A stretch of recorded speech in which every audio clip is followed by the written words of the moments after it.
Bismillahirrahmanirrahim. Assalamualaikum warahmatullahi wabarakatuh. Alhamdulillah wassalatu wassalamu ala Rasulillah wa ala alihi wa sahbihi wa man walah wattaba'a huda.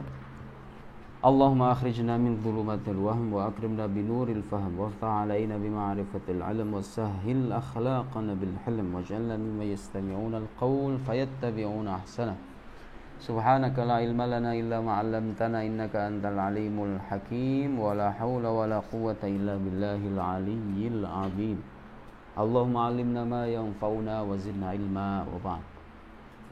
Jadi di pertemuan pertama kita sudah bicara panjang lebar tentang beberapa contoh dan satu kaidah penting yang harus diketahui, dipahami dan juga dipraktekkan dengan baik oleh siapapun yang ingin memasuki perdebatan ilmiah, baik itu tertulis maupun tidak tertulis, baik lisan maupun tulisan, semuanya sama, terikat dengan kaidah itu.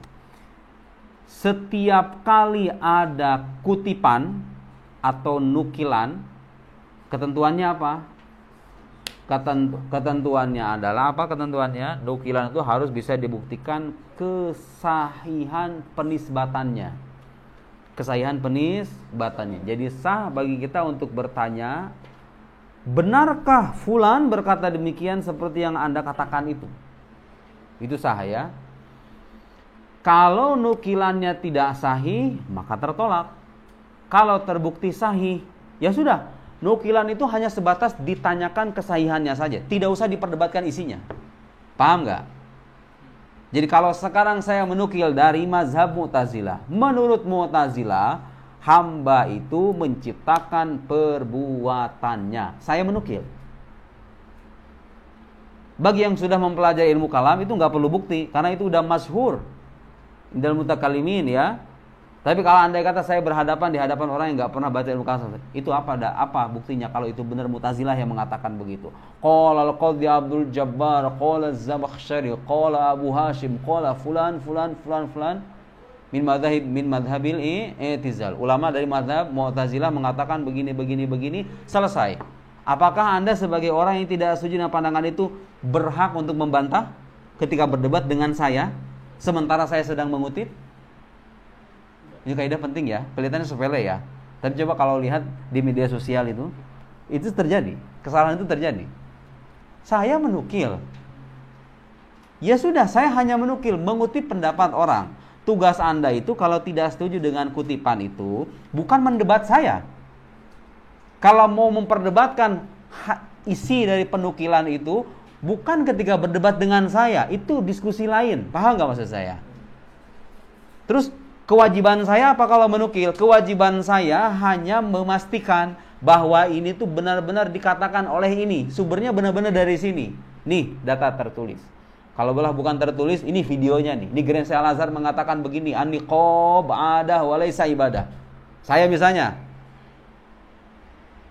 ada yang bercadar kan? Saya ngutip pendapat Grand Syekh Al-Azhar, an-niqab adah wa laisa ibadah. Kamu enggak setuju sama saya? Gua bisa gitu, Ustaz. Kan ada hadis yang mengatakan begini-begini, itu salah. Paham maksud saya? Cara jauh semacam itu salah. Kenapa?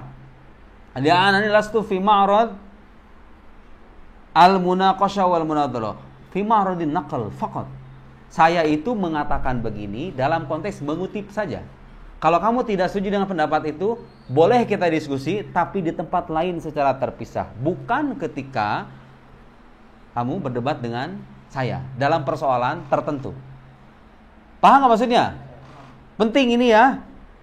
Gak setuju sama pendapat orang, dilihat itu pendapat dia atau pendapat yang dia nukil dari orang lain. Kalau dia menukil, maka kewajiban dia apa? Itu benar gak itu dari situ? Apa? Penisbatannya itu benar atau tidak? Paham? Kecuali kalau dia menjadikan yang dia nukil itu sebagai pandangannya sendiri. Paham? Jadi kalau saya sekarang mengatakan an-niqab ada wa laysa ibadah, qala Syekhul Azhar, an-niqab ada wa laysa ibadah. Saya mengutip. Kemudian kamu nanya sama saya, antum sendiri setuju atau tidak? Oh, saya setuju dan saya punya argumennya. Bisa jadikan bahan perdebatan? Bisa. Tapi itu nanti setelah masalah yang kita perdebatkan selesai dulu gitu ya. Debat yang baik itu begitu. Debat tema per tema sampai tuntas dulu. Bukan debat yang melebar ke sana kemari. Paham nggak? Saya misalnya berdebat sekarang. Apakah adat itu bisa dijadikan hukum syariat, dasar hukum syariat atau tidak? Misalnya ya. Itu perdebatan antara kita. Kemana-mana, ngelebar kemana-mana gitu kan. Itu sering terjadi kan. Orang berdebat tentang A. Tapi tiba-tiba kemudian perdebatannya bergeser ke dalam perdebatan banyak hal tanpa ada kejelasan kesimpulan. Itu kemana arahnya? Nggak jelas. Disitulah pentingnya mempelajari ilmu ini ya. Jadi bedakan antara klaim dengan penukilan. Klaim itu berhak ditanya atau dimintai buktinya. Kalau penukilan itu berhak untuk dipertanyakan kesahihannya. Orang yang dipertanyakan penukilannya, dia harus membuktikan bahwa penukilan saya sahih. Kalau penukilannya itu masih diragukan, gak usah dikutip. Kan gitu kira-kira. Gak usah dikutip, selesai. Kalau dia mengklaim, kalau dia gak tahu alasannya, jangan ngomong. Jangan mengutarakan klaim itu ketika Anda berdebat. Utarakan setiap klaim yang menurut Anda ada dasarnya dan Anda tahu tentang dasar itu. Paham gak? Renungkan sekarang.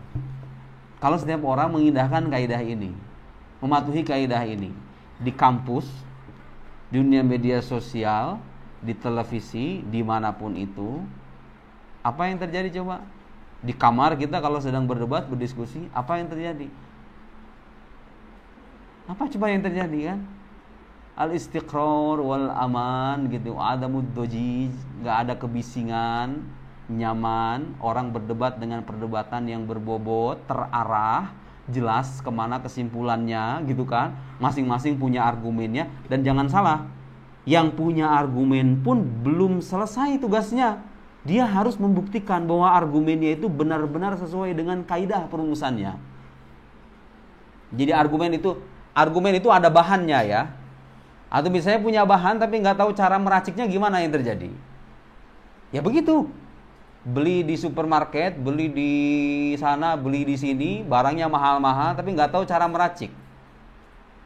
Terus ada orang yang dia punya bahan terbatas, belinya cuma di pasar belakang Al-Azhar gitu, tapi dia punya keahlian dalam meracik.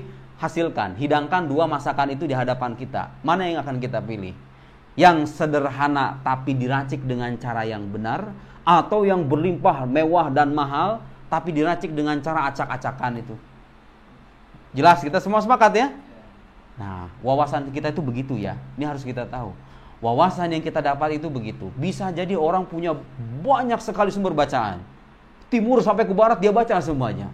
Tapi dia nggak tahu cara meracik pemikirannya dengan basis rasionalitas yang kokoh gitu.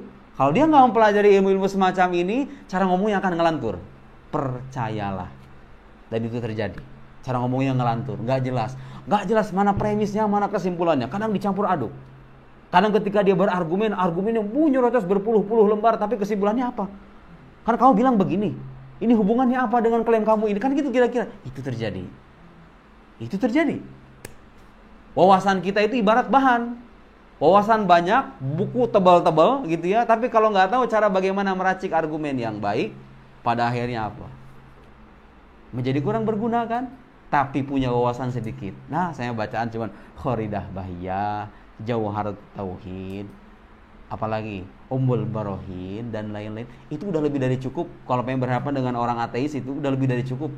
Khoridah Bahiyahnya udah lebih dari cukup itu sebetulnya ya. Karena syubuhat orang ateis itu sebetulnya dari dulu gitu-gitu aja. Tapi kan sekian banyak orang yang sudah mempelajari kitab itu, kalau disuruh berhadapan sama orang ateis, gimana coba jawab pertanyaan ini? Gimana jawab pemikiran ini? Gimana menjawab syubhat ini? Kadang nggak semua orang bisa kan? Karena itu butuh keahlian, dan keahlian itu dibentuk dengan pemahaman yang matang. Bukan cuma sekedar menghatamkan, mengartikan, imam ini mengatakan begini, yang ini mengatakan begini, enggak. Imam ini mengatakan begini, terus kaitannya dengan diskusi atau perdebatan di era sekarang itu apa? Itu yang bisa membentuk kematangan intelektual itu. Saya kira paham itu kaidah itu ya. Itu kaidah penting yang akan kita jadikan sebagai panduan suci gitu kira-kira untuk memasuki kaidah-kaidah yang lain. Yang tidak siap dengan kaidah ini tidak boleh mengklaim pendapatnya sebagai pendapat yang benar. Kenapa? Karena kebenaran itu harus bersandar pada dalil. Juga dia tidak berhak memastikan bahwa apa yang saya nukil ini benar-benar sahih, kecuali setelah dia bisa membuktikan kesahihannya. Jadi kesimpulannya, jangan gampang ngutip kalau belum bisa memastikan kesahihannya. Ini koran dulu, koran Kompas mengatakan begini, mana buktinya? Kalau nggak punya buktinya nggak usah diomong. Kecuali kalau cuma sekedar omongan atau obrolan-obrolan biasa dengan kawan gitu ya, bukan dalam perdebatan ilmiah. Paham ya? Paham. Sebetulnya sekarang saya ingin memaparkan beberapa contoh yang lain lagi. Contoh kekeliruan dalam beristidlal. Kita udah singgung satu atau sekitar dua ya di pertemuan kemarin. Mungkin saya merasa perlu sekitar satu atau dua lagi. Kita ambil beberapa contoh. Sekali lagi, ini disampaikan semata-mata untuk membuka pandangan kita bahwa kaidah-kaidah yang akan kita pelajari ini sangat penting. Terlihat sepele, tapi di baliknya sebetulnya ada metode keilmuan yang sangat penting yang kadang seringkali orang lupakan dalam percakapan-percakapan intelektual mereka. Sekarang ini ya, kalau antum pergi ke Indonesia di kampus-kampus itu, di kampus-kampus kita nggak sebut nama, khawatir dipermasalahkan kan. Bukan cuma di Indonesia sebetulnya, di Timur Tengah juga ada yang punya pandangan semacam ini. Di Quran itu kan ada banyak kisah-kisah Al-Quran ya, kisah-kisah Al-Quran. Ada tentang Ali Imran, ada kisah tentang Zulkarnain, ada tentang Yusuf alaihissalam, kisah tentang Nabi Musa paling banyak diulang-ulang. Kisah Nabi Musa alaihissalam, kisah siapa lagi? Kisah Luqman Al-Hakim. Apakah beliau nabi atau bukan nabi? Khilaf bainal ulama. Dan kisah-kisah yang lain. Itu ada orang-orang ya yang punya pandangan bahwa kisah-kisah yang termuat dalam kitab suci itu bukan fakta sejarah. Itu bukan fakta historis. Alasannya kenapa katanya? Alasannya karena kisah, sekarang kalau misalnya kita bicara tentang siapa misalnya? Tentang Adam alaihissalam. Itu hidup kapan Nabi Adam itu? Mana bukti-bukti arkeologisnya? Ibrahim itu mana bukti-bukti arkeologisnya? Anggap sekarang ada orang, sejarawan dari barat misalnya, dia melakukan studi arkeologis dan gak ketemu-temu mana bekas jejak Nabi Ibrahim itu, yang benar-benar Ibrahim itu yang mana, mayatnya itu mana. Sekarang kalau kita tanya nabi-nabi itu mayatnya, coba yang dipastikan benar-benar itu mayat fulan, cuma satu nabi doang kan, nabi kita Muhammad sallallahu alaihi wasallam. Coba cari nabi yang lain yang benar ulama semuanya sepakat bahwa itu adalah nabi fulan, gak ada, ya gak? Semuanya khilaf ya kan. Nabi Ibrahim ada yang mengatakan di Palestina, ada yang mengatakan di ini, ada yang mengatakan Nabi Harun yang katanya ada di Sinai itu qil wa qol aja semuanya, katanya dan katanya, kita nggak bisa mastiin. Dan emang para ilmuwan tidak punya ruang untuk membongkar, karena jasanya para nabi kan dimuliakan oleh para pemeluk, oleh para umatnya, ya kan. Jadi sekarang anggap ilmuwan, para sejarawan nggak sampai pada kesimpulan bahwa Ibrahim itu misalnya ada, karena nggak ada bukti-buktinya. Oh, kalau begitu kisah Nabi Ibrahim cuma khayalan doang dong. Cuma dongeng doang, karena gak ada bukti sejarahnya. Jadi mereka mengatakan kisah, coba Ali Imran itu dari mana itu? Mana buktinya? Mereka pasti, orang zaman sekarang itu pasti nanya begitu. Kalau memang tentang keluarga Imran itu benar-benar terjadi, ada dalam sejarah, mana bukti sejarahnya? Bagaimana kita memverifikasi secara historis kisah-kisah yang ada dalam Quran? Sementara itu hanya berlangsung, kalaulah benar itu terjadi, kata mereka, bukan sekian ratus lagi, sekian ribu abad yang lalu. Sementara bukti-buktinya nggak ada sampai sekarang. Kalau Nabi Muhammad kan ada, ya nggak? Keturunannya ada, ya kan? Dan nabi-nabi yang lain gimana? Paham nggak maksudnya? Paham syubhatnya? Paham nggak? Itu bukan kisah historis, itu hanya sesuatu yang diimani oleh umat beragama saja, selesai. Bukan sesuatu yang ilmiah, paham nggak? Coba Anda bayangkan. Sesuai nggak itu klaim dengan argumen yang mereka paparkan? Pertama, ketika Anda mengatakan Quran, kisah-kisah Quran bukan fakta historis, secara tidak langsung, sebetulnya Anda harus meneguhkan satu klaim terlebih dulu. Membuktikan kebenaran satu klaim terlebih dulu. Apa itu? Buktikan dulu bahwa Quran itu adalah kitab sejarah. Paham nggak maksud saya? Jadi kalau pengen buktikan Quran ini kisah-kisahnya nggak historis, dengan alasan apa katanya? Nggak bisa dibuktikan secara sejarah. Oke, itu Anda sampai pada kesimpulan itu. Kesimpulan itu hanya bisa diterima kalau Anda buktikan klaim lain terlebih dulu. Apa itu? Bahwa Quran itu adalah kitab sejarah yang dokumen sejarah yang ditulis oleh seorang manusia, seperti halnya manusia-manusia yang lain. Gitu kan, tertinggal di suatu pulau, di suatu daerah gitu ya, di dalam goa atau di mana, kemudian disampaikan kepada generasi-generasi setelahnya, tidak jelas asal usulnya atau jelas asal usulnya, dan itu adalah terbukti buatan manusia. Baru ketika itu Anda bisa mengklaim bahwa data-data historis dalam Quran ini layak kita ragukan. Kenapa? Karena nggak ada bukti-bukti sejarahnya. Paham nggak? Buktikan itu kitab sejarah atau bukan? Ya nggak? Kalau Anda bisa membuktikan ini kitab sejarah, buatan Nabi Muhammad SAW dan seterusnya, fine. Sekarang mari kita uji dengan klaim-klaim sejarah. Tetapi manakala bukti yang ada menunjukkan sebaliknya, bahwa ini bukan kitab buatan manusia, sebagai bukti paling mudah kalau ini bukan kitab buatan manusia, apa coba? Kalau ditanya nih sama orang-orang non-muslim, kitab suci kamu itu benar dari Tuhan. Kasih jawaban yang mudah apa coba kira-kira? Jawaban mudah itu begini ya. Nabi Muhammad itu sampai sekarang sejarah hidupnya itu tergambar dengan jelas dan banyak riwayat-riwayatnya, ya kan?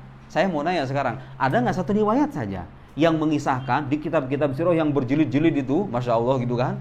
Kitab sirah Nabi kita itu kalau dikumpulkan di satu ruangan ini kayaknya nggak bakal cukup kan? Belasan jilid gitu. Ada nggak satu riwayat yang terbukti sahih, terbukti bahwa beliau pernah belajar kepada orang Yahudi dan Nasrani? Ada? Tidak ada. Ada satu riwayat yang menyebutkan beliau pernah berbohong? Tidak ada. Kalau benar pernah terjadi kebohongan dalam sejarah hidupnya, pasti itu ada riwayatnya. Kalau benar beliau itu pernah belajar kepada, itu pasti sudah termaktub namanya. Nama guru beliau itu siapa? Sekarang kita nanya, itu di Quran ada kisah-kisah tentang orang-orang di masa lampau, tentang Musa, tentang Isa, Ali Imran, Zulkarnain, Ashabul Kahfi dan lain-lain. Kisah tentang Nabi Yusuf, satu surat penuh.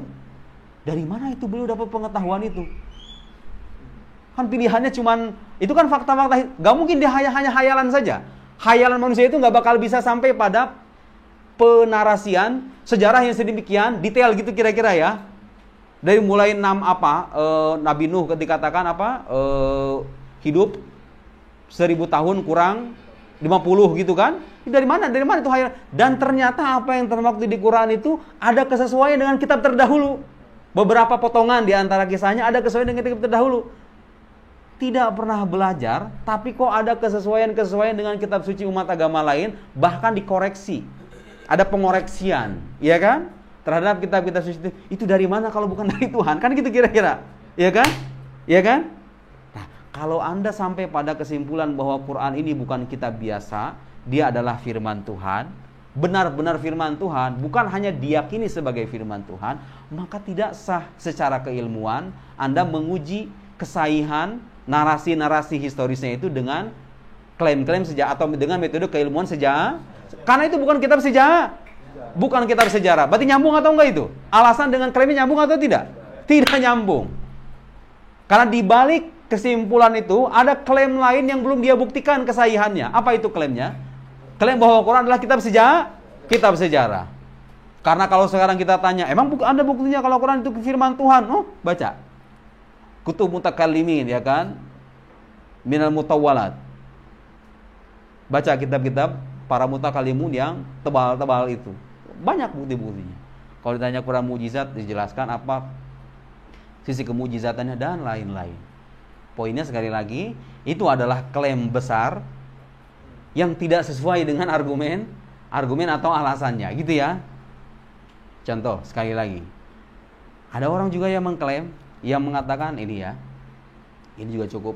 Kalau ini tidak begitu populer. Kalau yang tadi itu saya cukup banyak menjumpai. Itu masalah iman aja katanya.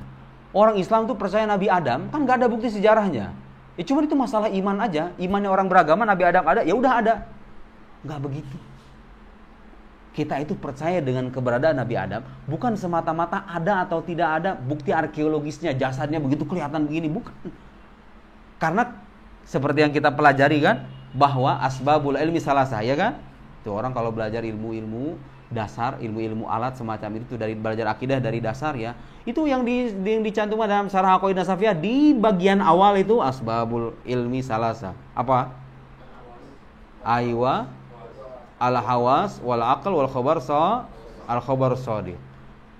Jadi keberadaan Nabi Adam itu kita terima karena itu disampaikan oleh kabar yang terpercaya yang sudah terbukti kenabiannya. Kalau seandainya Nabi Muhammad ini mengaku sebagai nabi, gak ada bukti kenabiannya sama sekali. Atau ada bukti kenabiannya tapi lemah bukti kenabiannya, maka kita berhak, maka kita boleh mempertanyakan, ya kan? Tapi kalau seandainya sangat bukti-bukti kenabiannya jelas, terpapar dengan komplit, gitu kan? Tinggal kita telaah, kita pelajari, lalu itu terbukti meyakinkan, maka kita harus terima bahwa semua yang disampaikan oleh Nabi itu pasti benar. Poinnya itu ya. Ada klaim tapi tidak sesuai dengan argumen atau landasannya. Sekarang misalnya contoh lain lagi. Ada itu seorang orang di Indonesia ya. Mungkin kalau yang mengikuti beberapa tulisan saya udah tahu. Yang bilang apa? Itu kalau kita baca kitab-kitab sirah, baca kitab-kitab sejarah, itu kitab-kitab sejarah itu penuh dengan kontradiksi. Riwayat ini mengatakan begini, riwayat ini mengatakan begini, riwayat ini mengatakan begini, bertentangan satu sama lain. Ditariklah kesimpulan dengan adanya pertentangan riwayat A, B, C, D ini, ditariklah kesimpulan, oh kalau begitu kitab sejarahnya orang-orang Islam ini layak dipertanyakan historisitasnya atau kesahihan nilai sejarah. Gak historis lah kira-kira. Kenapa? Karena di antara alasannya karena menyimpan pertentangan riwayat. Pertanyaannya adalah, apakah kalau kita menemukan pertentangan antara pernyataan-pernyataan itu bisa dijadikan sebagai alasan untuk membuktikan kebatilan atau ketidaktepatan dari pernyataan-pernyataan itu sendiri? Terlalu panjang ya. Saya ulangi. Kalau sekarang kita menjumpai pernyataan-pernyataan yang bertentangan satu sama lain, oke? Di koran kayak di mana terserah. Kita menjumpai ini di buku. Saya misalnya baca buku, di buku ini ada pernyataan-pernyataan yang bertentangan. Informasi A mengatakan begini, informasi B mengatakan begini, sumber ketiga mengatakan begini, dan ini bertentangan. Pertanyaannya adalah, apakah pertentangan antara informasi itu bisa dijadikan alasan untuk membuktikan ketidaktepatan dari informasi itu sendiri? Tidak, kenapa? Bingung kan? Tidak, kenapa? Ya memang tidak bisa. Karena pertentangan, kalau itu pentingnya belajar logika itu begitu ya. Kalau sekarang misalnya ada riwayat A dengan riwayat B, ini bertentangan dan bertolak belakang, ya. Katakanlah ini kontradiktif. Tanakud. Ya harus belajar mantik ya. Tanakud. Apakah pertentangan antara ini dengan ini bisa dijadikan alasan untuk membuktikan bahwa ini tidak layak dipercaya dua-duanya? Tidak. Justru kalau kita belajar hukum kontradiksi menyatakan apa? Kalau yang satu benar maka yang lain salah. Makanya para sejarawan itu melakukan tarjih bainar riwayat, gitu kan?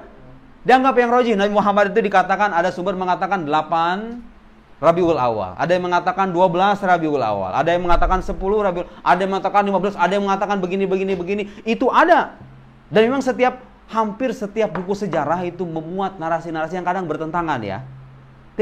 Tapi tidaklah logis Anda menarik kesimpulan bahwa informasi ini yang bertentangan ini tidak historis dengan alasan apa? Hanya dengan alasan mereka bertentangan, paham nggak? Karena pertentangan antara pernyataan bukanlah alasan untuk tidak sahihkan pernyataan itu sendiri. Kaidah itu ya. Kaidah. Saya ulangi. Pertentangan antara pernyataan bukanlah alasan untuk membuktikan kesalahan atau ketidaktepatan atau atau kebatilan dari pernyataan itu sendiri. Untuk membuktikan apakah ini riwayat, apakah ini bertentangan dengan sejarah atau tidak, punya nilai historis atau tidak, pembuktiannya harus merujuk pada realitas dan kenyataan. Kenyataannya menunjukkan apa? Kalau dia sesuai dengan kenyataan, yang ini sesuai dengan kenyataan, bukti-buktinya ada, berarti ini yang benar, berarti ini salah, selesai.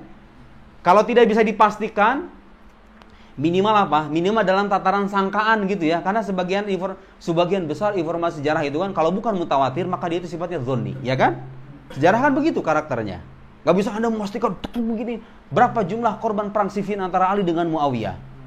Sejarawan ini mengatakan begini, mengatakan begini, biasa saja. Tapi apakah pernyataan antara pernyataan riwayat-riwayat itu bisa dijadikan alasan untuk menolak semua riwayat itu sendiri? Oh, ini bukan sesuatu yang historis dengan alasan katanya bertentangan. Paham nggak maksud saya? Paham nggak? Tidak logis kan? Kecuali kalau Anda bisa membuktikan riwayat A ini salah. Kenapa? Karena ada bukti-bukti ini yang menunjukkan bahwa jumlahnya itu tidak segini. Riwayat ini juga salah, yang benar riwayat ini. Begitu cara berpikir yang logis itu. Bukan dengan alasan ini banyak pertentangan, ditarik kesimpulan ini salah. Dibuang aja gitu kira-kira. Paham maksud saya? Dan masih banyak lagi contoh-contoh yang lain. Sekarang kita tidak akan memaparkan semuanya ya. Gara-gara pemaparan yang kemarin dengan pemaparan yang sebelum-sebelumnya gitu. Kadang saya suka mengamati percakapan-percakapan atau di buku-buku berbahasa Indonesia atau di buku-buku bahasa Arab sekalipun. Itu banyak pernyataan-pernyataan, itu pernyataan yang serius dan besar. Klaim-klaim yang besar. Tapi ketika diuji ternyata itu argumennya nggak ada. Argumen itu nggak masuk akal. Saya lagi nyusun buku ya. Nanti kalau seandainya buku ini terbit, ini adalah buku yang secara khusus saya tulis untuk menerapkan kaidah-kaidah ilmu adabul bahsi wal munadharah ini. Judulnya itu klaim-klaim besar yang tidak masuk akal. Mendaftar sekian banyak pernyataan-pernyataan yang menggelinding, yang sering disampaikan oleh beberapa orang gitu ya. Di berbagai ceramah ilmiah, di buku-buku ngomong begini, Tuhan tidak ada kayak kemarin tuh dengan alasan bla bla begini. Kan itu klaim besar. Masya Allah Tuhan tidak ada dengan alasan ini. Masuk akal atau enggak? Enggak ada. Sekarang kita tidak butuh dengan keberadaan Tuhan karena pengetahuan modern sudah bisa menyingkap banyak hal yang dulu tidak pernah disingkap. Tuhan dibilang tidak ada dengan alasan ini, nyambung atau enggak? Enggak nyambung, enggak masuk akal juga. Nanti ya, mudah-mudahan kalau seandainya nanti terbit, nanti itu penerapan. Sebenarnya sudah ada satu buku yang saya tulis untuk penerapan kaidah-kaidah ini, buku yang meluruskan tasawuf itu. Kalau misalnya antum baca di buku tasawuf itu dibaca ya, itu kritikan-kritikan yang saya sertakan itu merujuk pada kaidah-kaidah yang pernah saya pelajari di ilmu ini. Tentang bagaimana taksim, nanti akan kita belajar ya, bagaimana mengkritik suatu pembagian, mengkritik definisi, mengkritik klaim. Kalau kita ingin meruntuhkan sebuah klaim dengan meruntuhkan sisi argumennya, bagaimana caranya dan seterusnya. Tidak semudah yang kita bayangkan. Al-alam hadis wa kullu hadis lahu muhdis, al-alam lahu muhdis. Itu kelihatan, ya itu ringkasan-ringkasan ya. Tapi kan ketika Anda mengutarakan sebuah klaim, itu kan perinciannya bisa berlembar-lembar. Mengutarakan sebuah dalil, premis pertama itu kan bisa berlembar-lembar, ya kan? Ketika Anda mengatakan al-alam hadis, kan itu bisa ditulis 10 lembar, ya kan? Bukti-bukti ilmiahnya begini, bukti-bukti filosofisnya begini. Begitu ya. Jadi jangan bayangkan orang kalau berdebat itu hanya dengan premis minor, premis mayor, konklusi selesai gitu. Enggak. Ketika kita membaca buku-buku ilmiah, uraian panjang lebar, kita harus cermat membedakan. Oh, ini premis dia, ini konklusinya. Oh, ini ketidakcermatan dia. Dia punya klaim ini tapi klaimnya ditarik ke dalam premisnya. Seperti yang pernah kita singgung ya, dan itu keliru. Namanya apa, masih ingat gak? Kalau orang menarik konklusi ke dalam premis itu namanya apa? Masih ingat gak istilahnya apa? Orang menarik konklusi ke dalam premis itu kan keliru. Apa namanya, apa masih ingat gak? Musadarah alal matlub. Gak boleh. Masih ingat gak? Gak ingat karena gak dipelajari kan? Selesai ngaji langsung ditaruh aja. Selesai. Oke, sekarang kita akan baca kitabnya ya. Itu sebagai pengantar yang mudah-mudahan bisa membuka pemahaman kita tentang betapa pentingnya kaidah-kaidah dalam ilmu adabul bahsi wal munadharah. Kita akan baca kitab ini ya. Saya ulangi sekali lagi. Kitab ini, kaidah-kaidah dalam ilmu ini hanya bisa dipahami. Hanya itu artinya kalau dalam ilmu balaghah uslubul qasr. Innama kan kalau dalam bahasa Arab hanya bisa dipahami oleh orang-orang, dipahami dengan baik maksudnya. Hanya bisa dipahami dengan baik oleh orang-orang yang sudah mempelajari, bukan mempelajari, memahami. Karena nggak semua orang belajar itu paham. Yang memahami kaidah-kaidah dasar dalam ilmu mantik. Jadi kalau isi kepalanya nggak ada kaidah ilmu mantik sama sekali, blong sama sekali, atau ada tapi kira-kira 10-20%, saya bisa pastikan. Mungkin dia paham, tapi dia tidak akan menikmati. Beda kan? Antara orang paham dan dia menikmati pemahamannya dengan orang paham dan pemahaman yang biasa-biasa saja. Sama atau beda? Beda. Setiap ilmu itu kadang punya keterkaitan dengan ilmu lain. Gak bisa kita memahami ilmu ini kecuali setelah mempelajari ini. Itu biasa terjadi. Dalam berbagai disiplin ilmu itu berlaku ya. Pengen buku berapa bisa memahami buku A, tapi penulisnya itu menulis kitab ini dengan membayangkan bahwa pembacanya sudah paham kitab ini. Tapi Anda belum membaca kitab ini, ya nggak bakal paham-paham. Paham nggak maksud saya? Nah, ilmu adabul bahsi seperti yang pernah saya bilang. Ilmu adabul bahsi wal mudhari ini adalah praktek dirasah tatbiqiyah liqawaid ilmu mantiq. Jadi penerapan dari kaidah-kaidah logika ya ini. Jadi kalau nggak paham kaidah-kaidah logika, nggak akan paham ini. Mungkin paham dengan pemahaman yang gamang. Gamang itu apa bahasa Malaysianya ya? Pemahaman yang apa tuh? Yang mengambang. Mengambang itu artinya apa? Mengambang itu artinya nggak maksimal lah. Oke?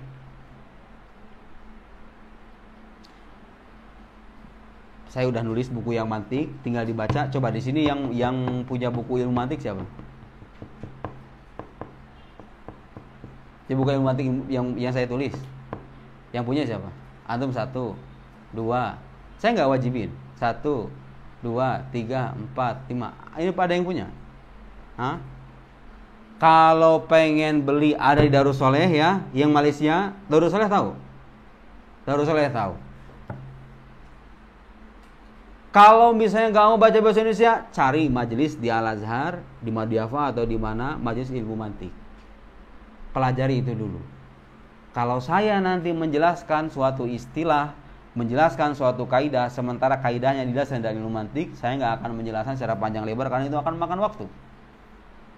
Cukup di luar pelajaran ini, antum baca ya, mau baca buku saya silahkan. Tuh, sama buku ilmu debat. Ilmu debat mungkin saya nggak tahu harganya berapa ya, tapi kan ada yang punya ya di sini ya. Kemarin tuh saya lihat tuh, saya nggak tahu harganya berapa tuh. Kan ada yang jual kan? Ada yang jual. Darussoleh juga ada. Setahu saya ada. Itu dibaca buku itu, biar kita bisa menghatamkan kitab ini dan memahamkan isinya secepat mungkin. Oke, biar cepat masuk aja. Biar cepat masuknya. Kalau saya ngejelasin tapi masih pelongo begini, saya nggak bertanggung jawab. Karena saya udah bilang di awal bahwa kitab ini, kandungan kaidah dalam kitab ini hanya bisa dipahami kalau kita sudah memahami, bukan hanya mempelajari kaidah-kaidah dasar dalam ilmu mantik, ya. Karena ini adalah penerapan dari kaidah-kaidah. Harus. Kalau pengen hadir doang, saya nggak mau paham. Tapi pengen hadir doang, tidak jadi masalah. Oke? Sekarang kita baca. Kita akan buktikan ya. Kita akan buktikan bahwa Anda tidak akan bisa memahami ilmu ini kecuali Anda mempelajari kaidah ilmu mantik. Sekarang pembuktiannya. Bismillahirrahmanirrahim. Ini yang cetakan saya, cetakan Azhari Ahli Turaf. Mungkin ada cetakan lain. Halamannya mungkin berbeda, tapi isi nggak mungkin beda ya. Paling ada perbedaan sedikit, perbedaan redaksi biasanya, nggak jadi masalah. Baik, di cetakan Azhari Ahli Turaf. Kalau yang PDF ada di internet. Klik aja Tahmil Risalah Waladiyah Lisajak Lizada. Langsung ada. Sekitar 40 halaman lebih ya. Sekitar 40-an halaman lebih gitu kira-kira. PDF-nya ada. Cetakan Darnuril Mubin, seingat saya, ya kan? Kalau nggak salah ya, di internet ada. Jadi masih ingat adabul bahsi wal munadharah. Apa yang dimaksud dengan adab? Hah? Apa yang dimaksud dengan adab? La, khoto. Ghalat ya. Mal maksud bil adab huna? La, ghalat. Mal maksud bil adab huna? Itu muskilah. Ma tadrush كويس ليه? Enggak belajar kenapa?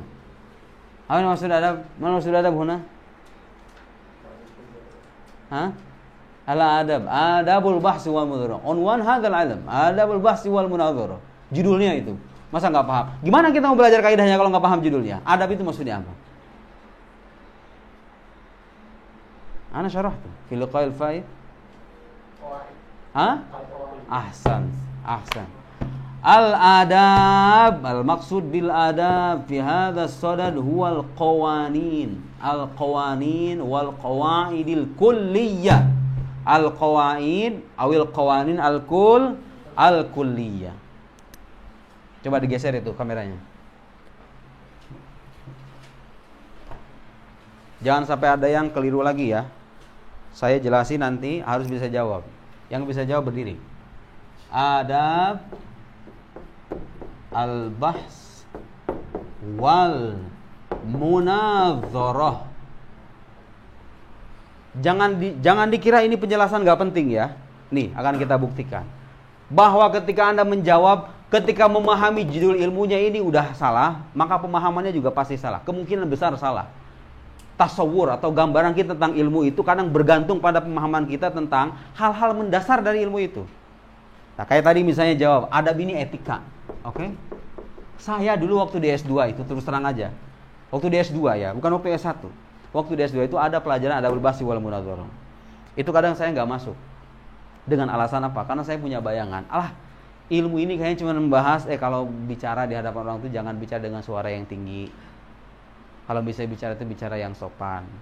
Nggak boleh begini, nggak boleh begitu. Kalau misalnya kita bicara dengan yang lebih tua, laisa minna malam au kama qala. Menghargai yang lebih tua, jangan kurang ajar begini. Itu bayangan saya dulu. Kalau dimarahi dengan etika kan begitu. Ya enggak? Kalau debat itu begini harus dengan bahasa yang halus begini. Padahal pada faktanya kenyataannya seperti yang pernah saya utarakan di pertemuan pertama. Kadang para ulama, para mutakallim itu debat dengan keras sekali kan? Apakah itu artinya yukhalif al-qawanin al-munadharah? Belum tentu. Nanti akan kita uraikan ya. Nah, kalau Anda memahami kata adab di sini sebagai etika, itu salah, keliru.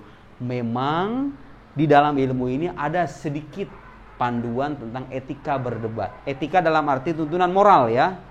Tuntunan moral. Seperti kalau seandainya lawan kita menguraikan argumen, dengarkan dia dulu. Sebelum Anda ngomong, dengarkan. Itu kan tuntunan moral, ya kan? Tetapi yang ditekankan oleh kata adab di sini, tadi yang saya bilang apa?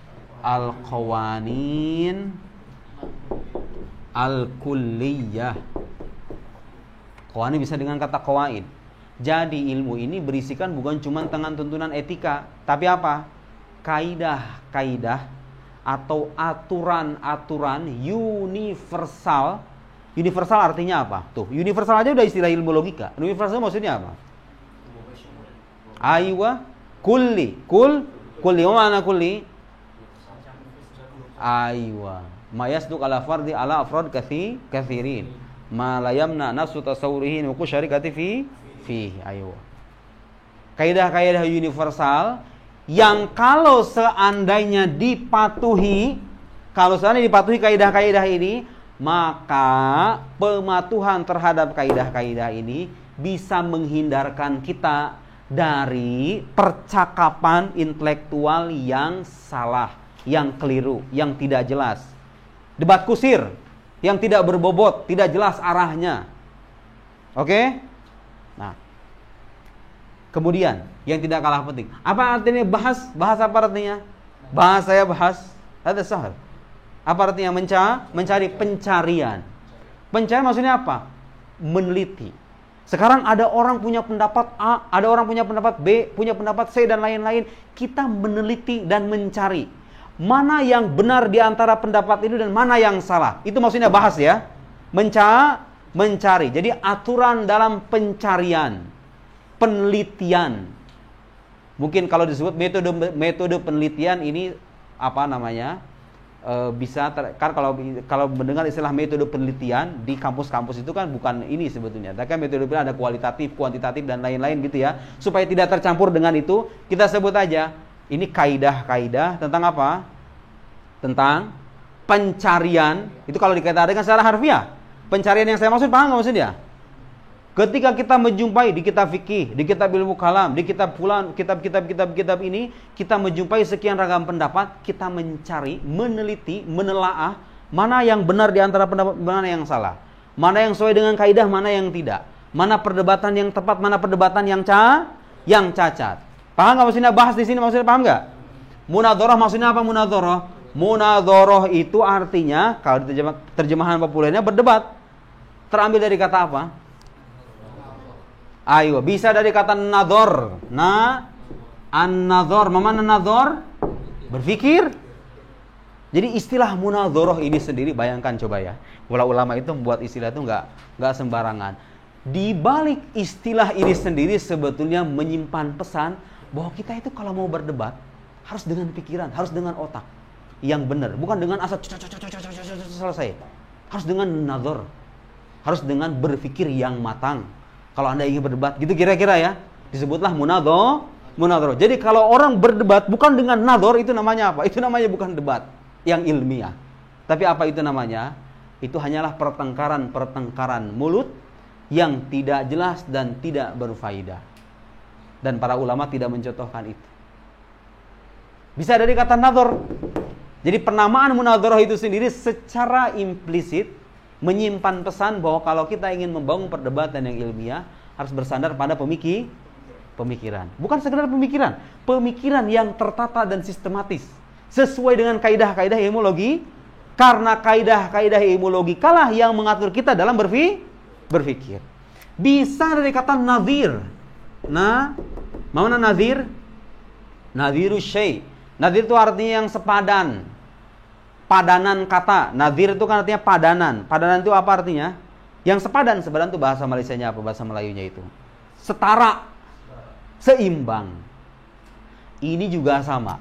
Kalau ada yang mengatakan ini diambil kata ini mengandung pesan lagi secara implisit. Apa pesannya? Bahwa kalau ingin menciptakan perdebatan yang berbobot, yang bermutu, haruslah perdebatan itu berlangsung di antara orang-orang yang secara keilmuan mereka berimbang. Gak mungkin Anda berdebat antara orang SMA dengan profesor. Yang benar-benar profesor loh ya. Bukan profesor yang bodoh.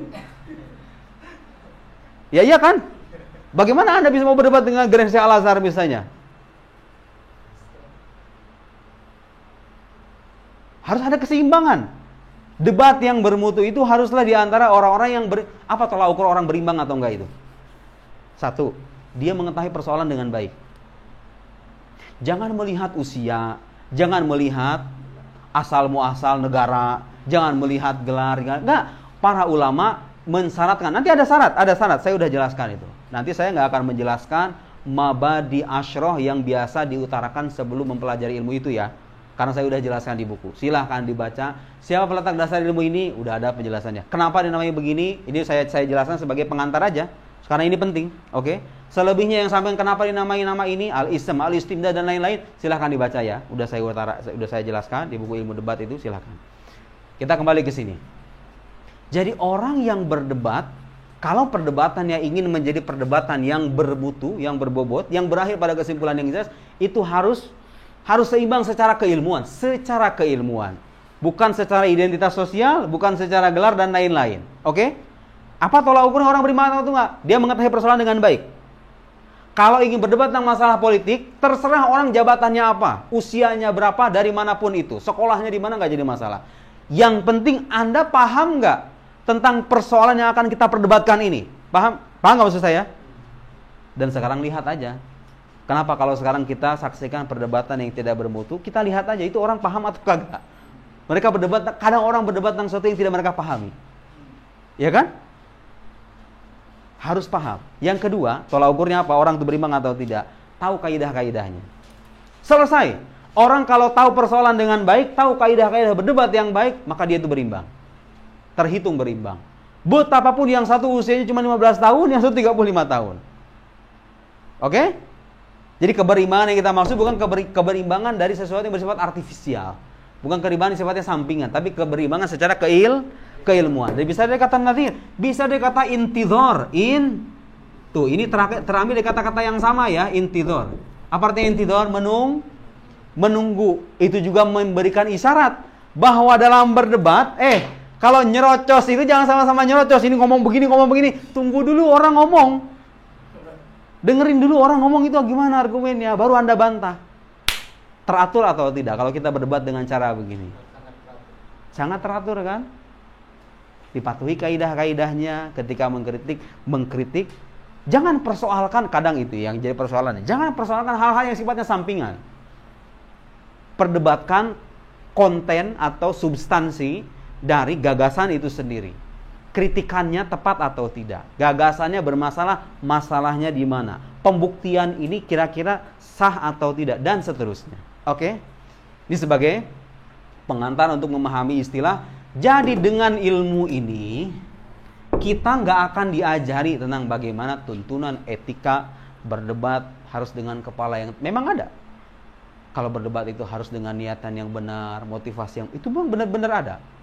Tapi yang menjadi titik utama dari perhatian ilmu ini bukan hanya itu. Tetapi kita akan diantarkan pada kaidah-kaidah rasional yang bersifat universal yang harus kita pahami kalau kita ingin bisa berargumen dengan baik dan mengkritik argumen orang dengan cara yang baik. Paham? Paham. Baca kitabnya sekarang. Ayyukum anha a'lam fin nahwu yani. Siapa yang paling ini ilmu nahwu di sini? Biar dia yang baca. Apa saya yang baca aja? Kalau biasanya yang memulai ngaji biasanya memberikan penjelasan tentang mabadil ulum, kemudian tarikh muallif, nabdha anil muallif gitu ya.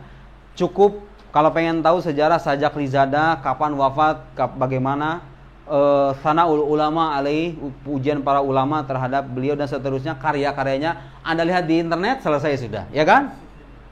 Kalau pengen tahu siapa ini Sajak Rizada, seorang ulama yang terlahir di negeri ini tanggal segini, silahkan cari sendiri di internet. Oke? Pengen tahu Badil Ulum, udah saya jelaskan secara tertulis, silahkan dibaca. Sekarang kita akan langsung masuk ke kitabnya.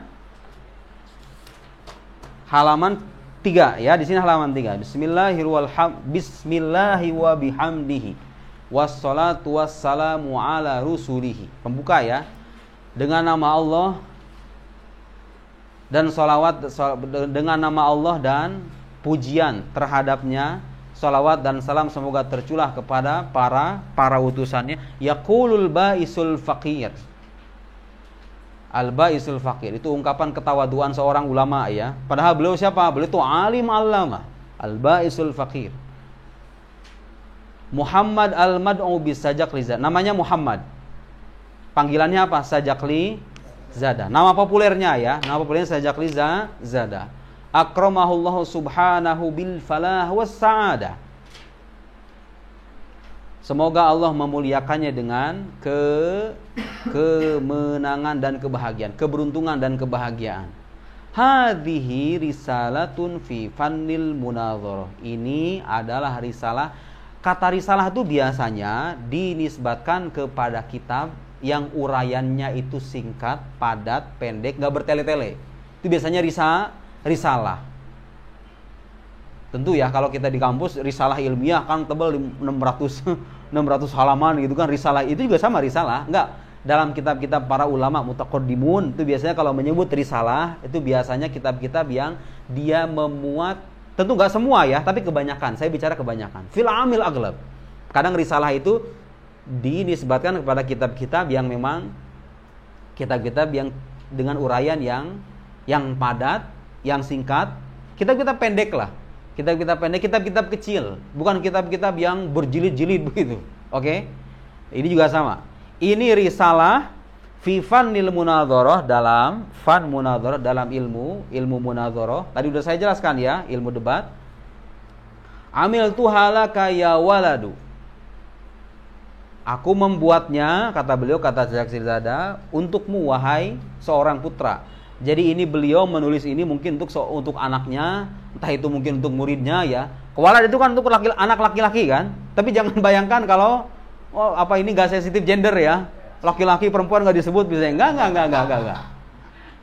Ada syamil likullin nas, likullil uqala hatta. Itu semua orang-orang yang berakal, bukan cuma untuk anak kecil ya.